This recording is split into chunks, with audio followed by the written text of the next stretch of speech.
Welcome back everyone. For today's camera classics, we're going to be looking over the Canon 6D. So let's dig in. 5, 4, 3, 2, 1, 0. Liftoff. We have a liftoff. 32 Alright, so don't mind this skin that I just butchered trying to put on my cam skins. Quality of it isn't what I thought it would be.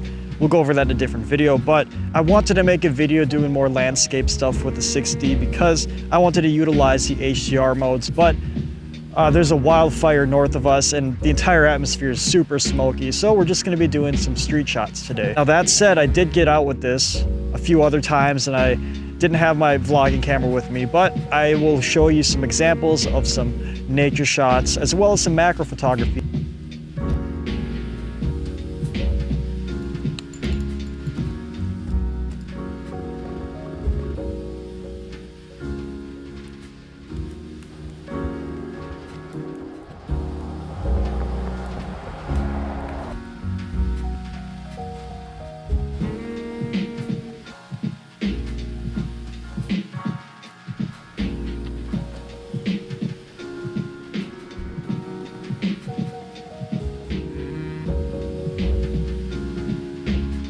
Alright, so some specs of the Canon 6D. It's a 20.2 megapixel full frame Canon sensor.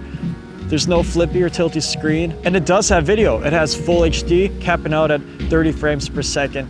Pretty slow bitrate, but you can get Magic Lantern and unlock even more potential with this, like raw recording and 2 and 3K output modes. Now, as I stated, when this camera came out, it was meant to be a way to get into the full frame universe rather inexpensively and for, I guess, entry-level photographers, but that doesn't mean it's of poor quality. I think this camera produces very nice images and it's a 20 megapixel sensor, so to me that's future-proof enough, and the files aren't in an astronomical size and they're easy to work with.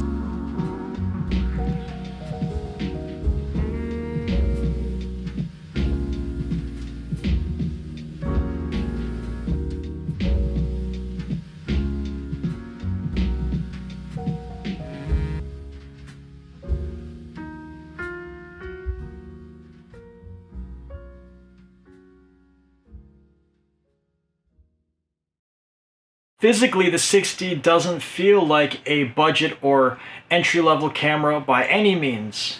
Now, that said, physically, I don't physically have the camera anymore. I had to send it out because I have bills to pay. Thought I could finish the video before then, but it is what it is.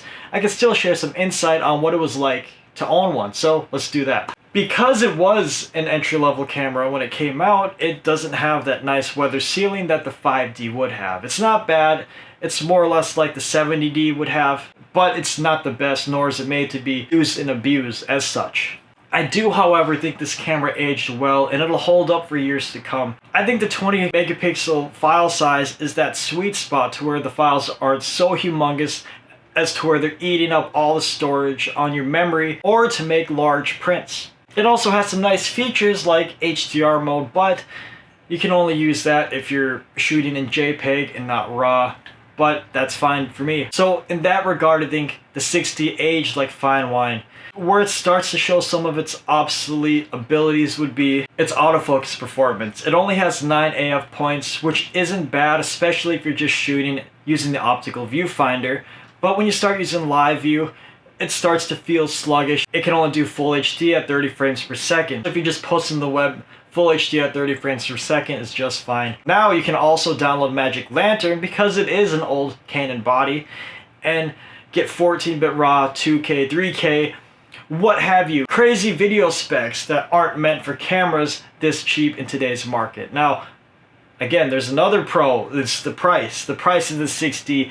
You can find this thing for around 400 to 600 USD and you're getting a full frame 20 megapixel Canon camera. 3 pros and 3 cons to the Canon 6D.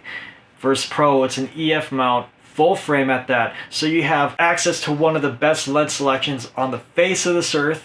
And if you decide to go over to mirrorless, because the EF mount is a large flange distance system, you can easily adapt it to many other cameras, especially Sony or RF mounts. If you're getting into full frame photography and you're not trying to break the bank, this is a good choice. And again, the file size being its 20 megapixel, it's that sweet spot to where it's not going to eat up a whole lot of storage, but you still have a nice big file you can make large prints with or punch in post-production when needed.